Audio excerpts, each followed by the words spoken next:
Hello, ladies and gentlemen, and welcome to City Skylines Parklife.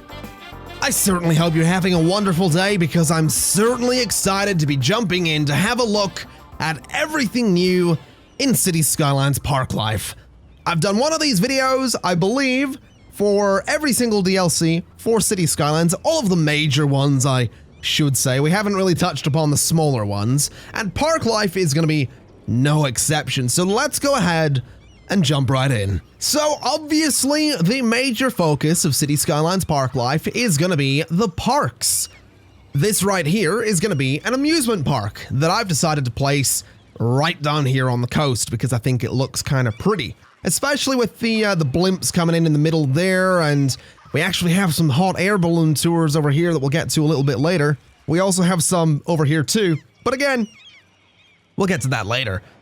What you're seeing here, though, is a whole host of different ploppable, I guess, lots and plots and objects and assets and just everything. It's a whole host of different things placed within their own zone to make up the park. So that sort of purpley zone you can see there is its own park, and it actually generates revenue. So if we go ahead and click on the Chirpy Land entrance here, we can actually have a little look and see that it's generating $990 and it's spending $1,480. So I guess what I should say is it has the potential to make money. In this case, it isn't. But it is an amusement park, so obviously we need amusements, of which we have many. We have the carousel, we have a cafe, we have the drop tower ride, we have a Ferris wheel, we have bumper cars, which actually look kind of neat. We have a piggy train, we have rotating teacups, we have a game booth, we have a swinging boat. Obviously gotta have a roller coaster, we got another cafe, we got, what is this, another two cafes beside each other? Okay, that was my mistake. We have souvenirs and restrooms and another gaming booth right there. Surrounding the whole thing, because obviously that's just a rough overview of some of the things that you can place inside of an amusement park, but surrounding the whole thing is something I adore, which is the fence. That fence surrounding the entire amusement park that you can see there. The reason I adore that is because if we go into here real quick, we can actually go to fences, and those are 100% ploppable. Just like that. It's that simple. So that's an amusement park fence there. This is a city fence. This is a national park, or what is it, a nature reserve fence, and then a zoo fence. There's 4 different types of fences for the 4 different types of park available in City Skylines Parklife, and I love them. I love that they're ploppable. It makes things look so good, especially if we go in detail like this, with fences surrounding the rides and the areas in an amusement park. I just think it looks really, really good, and I love those. While we're in this particular category of landscaping and disasters, there are some new trees, and I should probably point out you can also categorize your search. So let's say we wanted large trees, we can sort by that and get large trees just like so. Same with the medium trees if we happen to want those, and the same with the smaller trees and the shrubs as well, should we want those. But this right here, vegetation, this right here I adore, because you can add just a little bit more detail with all of this kind of stuff. So we can go in here and just make it look like this is maybe a little bit more overgrown, since it's an area that's not necessarily meant to be seen by the general park population. So just behind all the rides is, you know, a little bit more grass than they perhaps have out front. And I know this stuff's probably more like weeds and all that, but you get the idea. It just adds to it really well, and we'll come back to all of those in just a little bit, because we ain't done here yet. We actually have more rocks, and some pretty big ones too. You can actually place these over in the water should you so desire, so we could put one there, for example, and see, you know, what does the water do around that? Apparently, it's going to do a little bit of moving there. There you go. We have a new rock in the water there. We've got even bigger ones, though. We have things like this that happen to have a cave in them. And also come with their own trees and all that stuff. But there's a cave there. There's a cave, I believe, in this one as well. Which can you see through that? Is that a... No. I thought for a second you could see through that. You can't. Then there's this one as well, which has like a cave sort of going way down into the ground there. Sort of spooky looking almost. Wouldn't want to fall in there. Also, fun fact, I didn't know that actually sank into the ground, so that's news to me. That's weird. That's really, really strange. Anyway, there are other things as well. There's sort of these plateau things, these cliff faces. There's big old sort of spire-looking things. And also sort of cliff edges too, in case that's sort of your thing. So there's a bunch more rocks in there. I don't think there's anything in this category, which is to be expected. And I guess before we leave the landscaping and disasters category, we can have a little look at some of the new paths. Because obviously, in City Skylines, we've had the pavement path, we've had the cycle path, or the psychopath, and the gravel path. We've had these for a fairly long time at this point. In fact, you know what? I'm going to have a look at these elsewhere, because we need a bit more room than what we've got around here. Also, spoiler, we have a lot more to look at. So at first we had the gravel path and we had the paved path, and then along came the cycle path to give your Sims a bit of an alternate mode of transportation. And today there are a few more to look at. So these paths here, these Parklife Paths, they do behave a bit differently to the paths that came before, in the sense that you can put things on them. So if we go ahead and just have a little look here, we are going to need to make a park zone, but that's totally fine. We can totally do that. That's not a big deal. So you can't put things on these paths. You'll notice there, this object that I'm playing around with that obviously we can't place currently, it sort of snaps to the path. It doesn't do that with the... Oh, it does do that with the old ones. I didn't know that. Okay, it apparently does. Well, that's awkward. It does, in fact, snap to the old ones. Genuinely did not know that. It doesn't snap to the cycle path. We'll give it that. But you can now snap objects to paths, apparently. I did not know that, but there you go. So these paths here... That's awkward, isn't it? These paths here, from top to bottom, are going to be the city path, or the city park path, and the decorated city park path.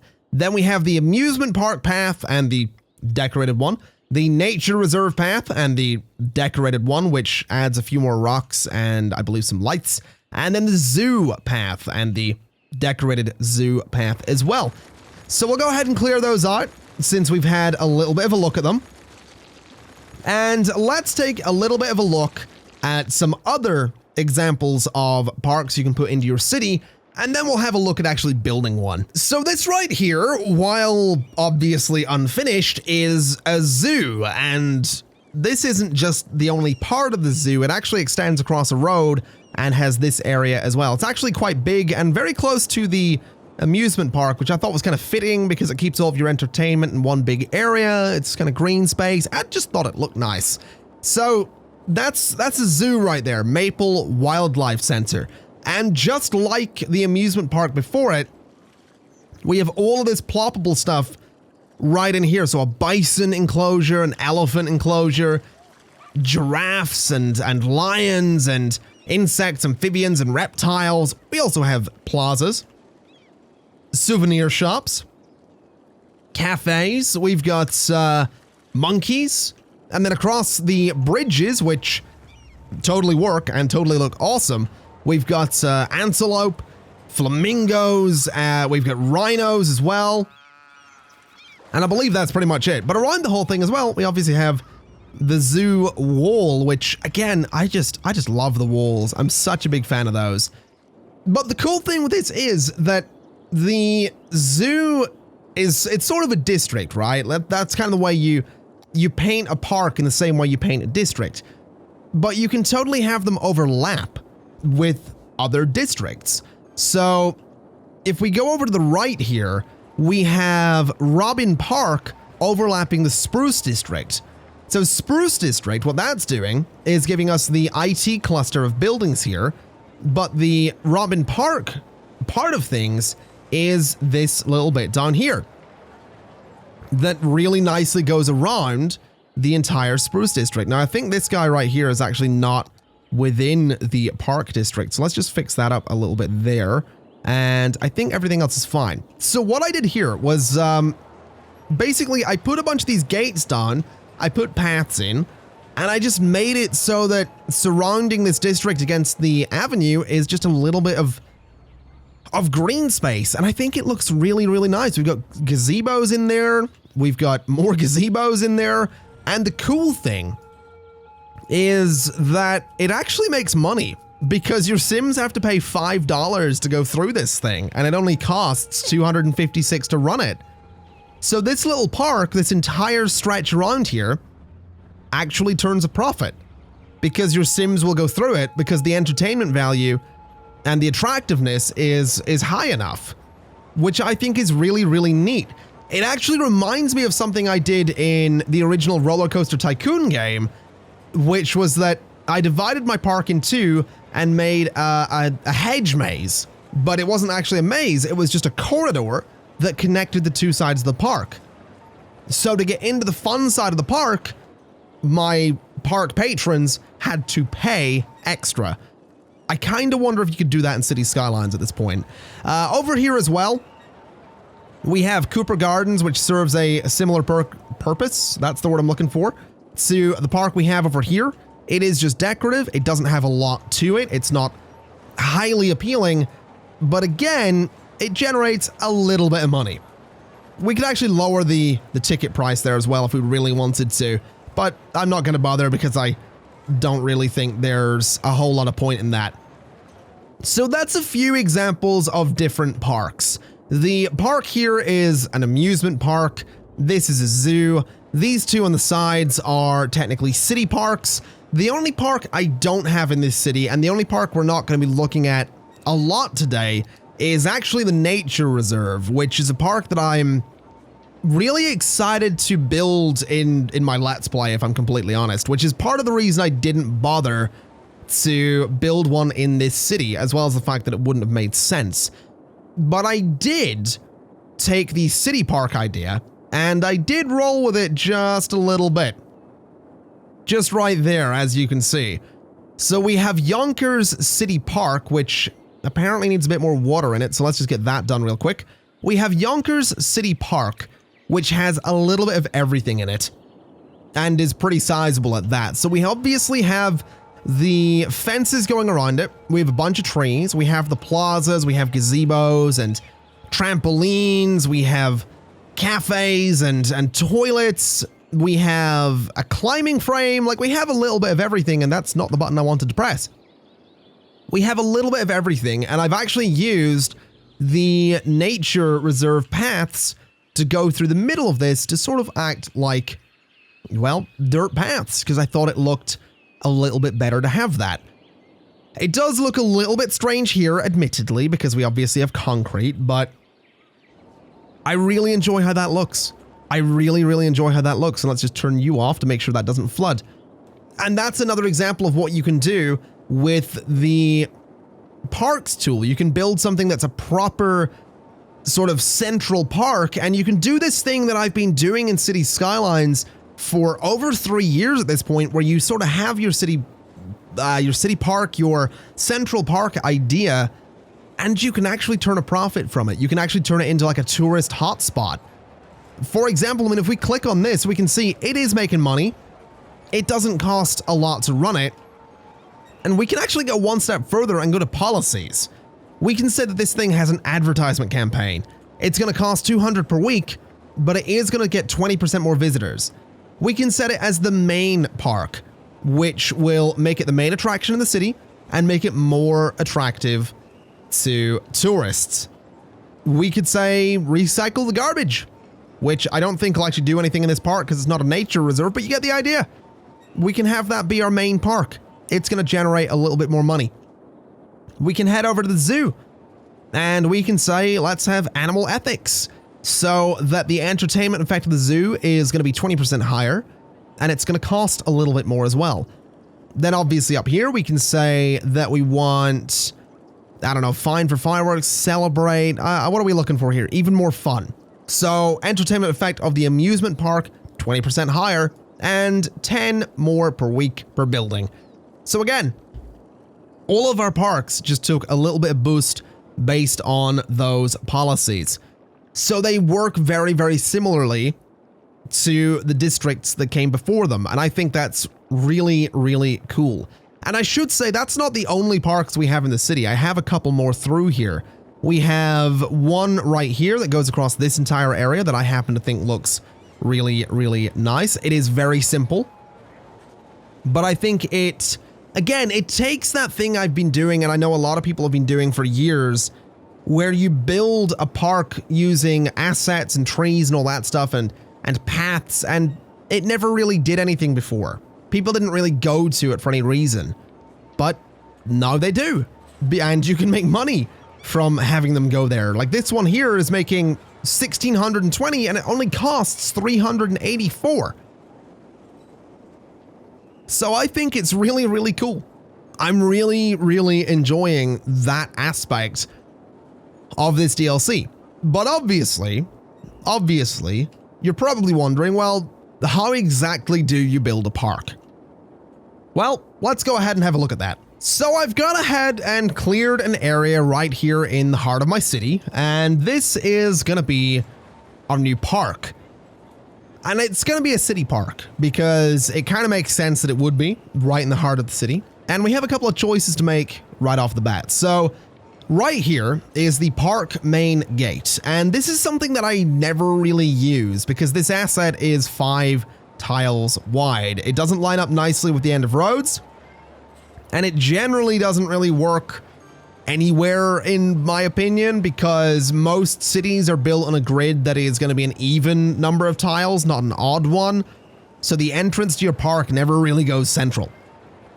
So what I tend to do is always use the small park main gate because we can have a little bit of fun with those. So I'll put one there, and then I'll go ahead and we can expand Empire Gardens to go the whole way around this little square here, coming straight down, straight across. And the interesting thing is we don't actually have to tidy that up. It can stay on those roads because it will never affect those roads. So we have our main entrance. I'm going to go ahead and get some side gates as well. And I'm going to place them all around like this. Now, each of these is going to be $2,000, which is totally fine. So they're being placed the whole way around here like this. Unfortunately, I can't place them under there on that avenue because obviously the highway is going overhead and zoning and all that stuff. So what I'll do instead is put one there, put one there, put one there, and put one there. And at this point, we'll go ahead and we can connect all of these up. So we'll do angles in the corners. We'll have this go straight across, straight down, and to there. And we'll do exactly the same thing on this side so that it's going to be a relatively symmetrical park in terms of the road layouts at least.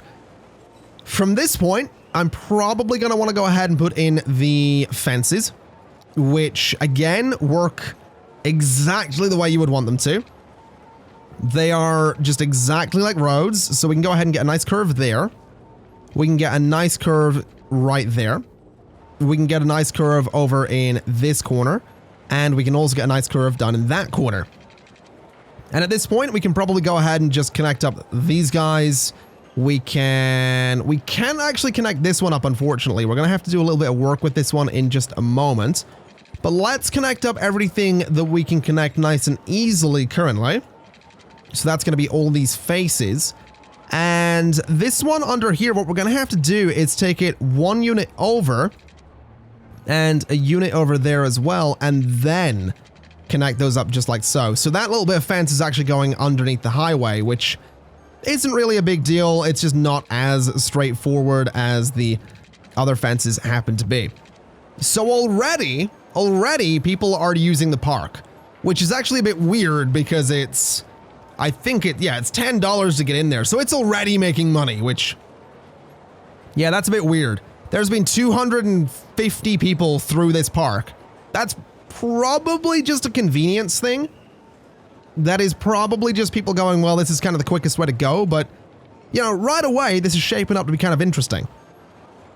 So let's go ahead and keep it relatively simple. Let's go ahead and put I think a plaza there and a plaza just there. And you'll notice these can actually be placed anywhere along there. So we'll get some plazas in these corners. We'll get one down here as well. And I think I kind of want some cafes. So we'll get a cafe sort of in the middle there and sort of in the middle there. And then maybe some toilets. Maybe we do want to say that there can be like a public toilet just there and a public toilet just there as well. And that's going to be a functional park. That will function. That will level up a little bit. It'll probably get to level 2 very, very soon. And it'll probably not go any higher than level 2. But there we go. It is about to hit level 2, which it just did. It needs a lot more visitors to be level 3, and it actually has the entertainment value for level 3, so it is actually going to achieve that at some point. But obviously, I don't think we're done yet. We need to go ahead and put some decoration in here. So let's begin with some grass. Let's start right at the bottom, and let's go ahead and just put a bunch of this, you know, around the fences a little bit, in the corners. This isn't necessarily one of the better kept parks in the city. It has 2 cafes. Actually, you know what? We should get rid of the cafes. I've just had an idea. Let's ditch those cafes. Those are toilets. We'll keep those. So the cafe goes and the cafe goes. I imagine the park might level down as a result, but that's fine. Because it makes so much more sense for this kind of inner city park to have things like food stalls. I think a food stall is such a better idea. So we'll have like a little food stall just there, and I want another one right there. And maybe just one more right at that entrance as well. With perhaps, I guess like an ice cream truck could go in as well. Although technically, I mean, how would it even get in? Can it fit through there? I guess it might be able to. I'm not really sure how the ice cream truck would get into the park, but there you go. We'll have like a little ice cream truck just beside the food stall there. And then maybe we can do like a trailer kind of thing too. So we'll have like a hot dog stand just there. So we'll have a couple of little food stalls at that entrance. And we could totally do the same just over in this direction as well. Maybe like a food stall there and there as well. And let's not overdo it. Let's just have like another hot dog stand up this way. And then maybe another ice cream truck just right there. So that's perfect. All right, so let's get back to the trees and let's see if we can make this thing look, you know, nice, but not too nice. Alrighty, so we have our park, and obviously it's not super detailed. I could have went in and put a hell of a lot more into it, like I did with this one over here, where every single tree was placed individually. None of this was tree brush at all. This is all placed intentionally. We've got all those little bits of foliage way down in there. And I have to say that zooming out on this, it does look like a mess. But when you get right down in there, it really looks the part, in my opinion. I think that looks really, really cool right there. Especially considering cinematic camera extended happens to work. And if we bring the FOV like way down, it does mess with things a little bit. But then we go into this camera, we zoom right in, and it's just, I think it looks really, really good. Personally, I think it looks really, really good there, especially when you get the gazebo just through there. I'm so happy with how that looks. Anyway, let's go ahead and just get out of that. That does remind me, actually, there is one other feature of Parklife I guess I could very, very quickly show off right there, which is unfortunately hidden behind the button for cinematic camera extended. So I assume cinematic camera is probably going to find itself moving that button, because there is a cinematic camera button that is in Parklife, and what it does is this. It gives us cinematic views of the city, and what you're looking at, like, this isn't editing, this isn't pre-recorded. I didn't go and do that. This is just at the click of a button. The game will sort of give you these cinematic views of your city. I don't know what it's focusing on in that one, but then in this one, it's going to focus on a vehicle. which I think is kind of neat. It gives you a whole host of different cinematic camera angles, some of which are better than others, admittedly, but I think it's really nice. I think that's a really cool feature because there are a lot of people that want to make videos on city skylines, and there's a lot of people that don't really know how cinematic camera works. They don't know how how the keyframing stuff works. So having something that kind of just does that for you, I think is a really, really neat feature. So to start winding the video down a little bit, there are a few more things to take a look at. The first of which is going to be right here. This is our park maintenance building. Now what this will do is it will basically send out vehicles, and what those vehicles will do is, well, funnily enough, they will maintain parks, including my parking lots, of which there are many, so I expect them to be very, very busy. I assume those vehicles work in a similar manner to the road maintenance vehicles that came in Snowfall. I think they basically just improve the park, maybe increase the appeal. I imagine this building is absolutely worth having. I'll admit, I haven't really played around with that building all too much. Speaking of things I haven't played around with all too much, I actually haven't really touched upon tours either. Now, these are things that I'm really curious about, and we do have the hot air balloon tours going about the city. We can actually probably look around and try and find. There's one right there. So this is going around the city, but it's sort of completely automated. I don't actually set a path for it to follow in the same way that you would set a path for blimps to follow. So let's have a look at something that we can actually set up to follow a specific path. Let's set up a sightseeing bus tour. Fortunately, I believe we already have a depot for them. So let's see what exactly we can do with the sightseeing bus stop. First and foremost, it looks like this area in here is going to be somewhere people want to go. So let's have a bus stop there. Let's actually, you know what? Let's have the bus go from there and head up towards the train station, which I guess is somewhere people want to be as well, so they can have a look around there. They can come in towards Empire Gardens. They can head up towards the zoo. They can head up towards the good old amusement park, and then they can come the whole way back down the city towards Lake Park, which I think is a beautiful little area there. They can come down towards this place as well.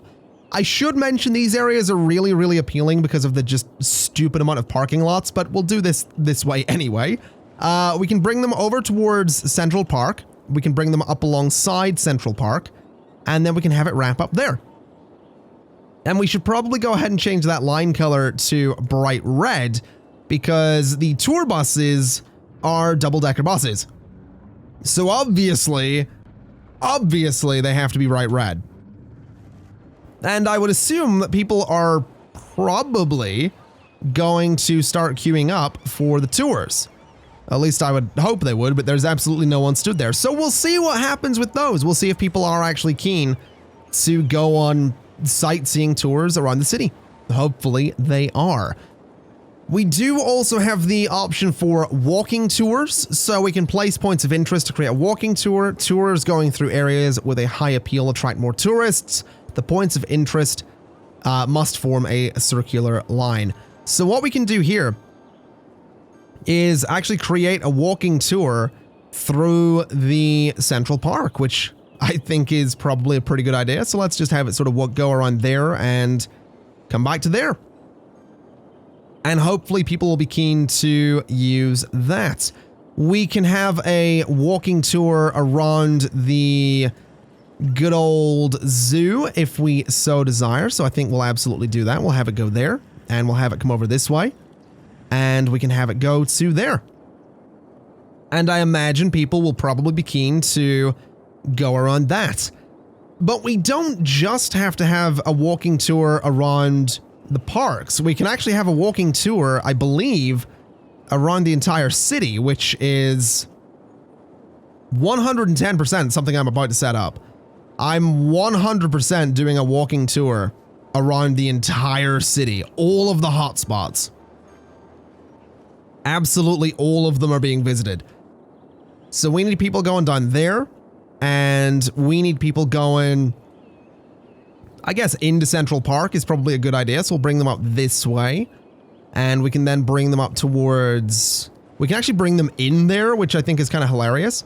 But we'll bring them up to, like, I don't know, here or somewhere along there. I guess that spot. Can we not go there? Line is too long. Oh, come on, man. That's not fair. That's not fair. Can we go there? No, the line does have a limit, apparently. Okay. Fair enough. I guess that makes sense. Can we not go there? Oh, we can go there. Can we finish the line? I don't remember where it started. I think it started over here. Oh, yes, we can. So what is what's the complaint on this thing?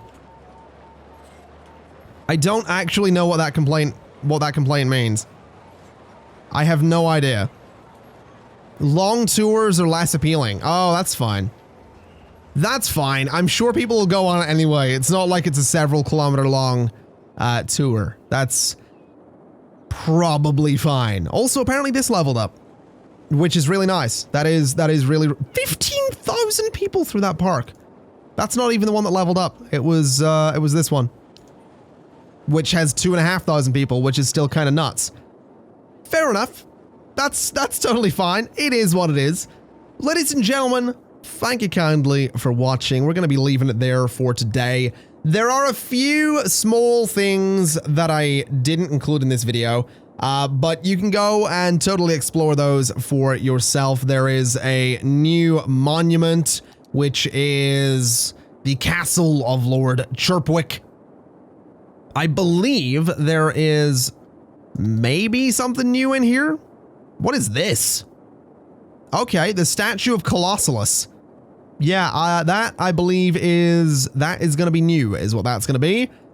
Do we have anything new in here? We actually have quite a few new things. We've got observation. You can go and explore those yourself. There are new unique buildings in Parklife as well. Some of which are actually really, really cool. But ladies and gentlemen, thank you kind of for watching. It has been my pleasure as always. City Skylines Parklife releases on the, I believe, the 24th of May, 2018. Yes, it does. City Skylines Parklife releases on the 24th of May, 2018. I'm having a lot of fun with it. Maybe you will too. Thank you kind of for watching, and I'll see you next time. Bye-bye.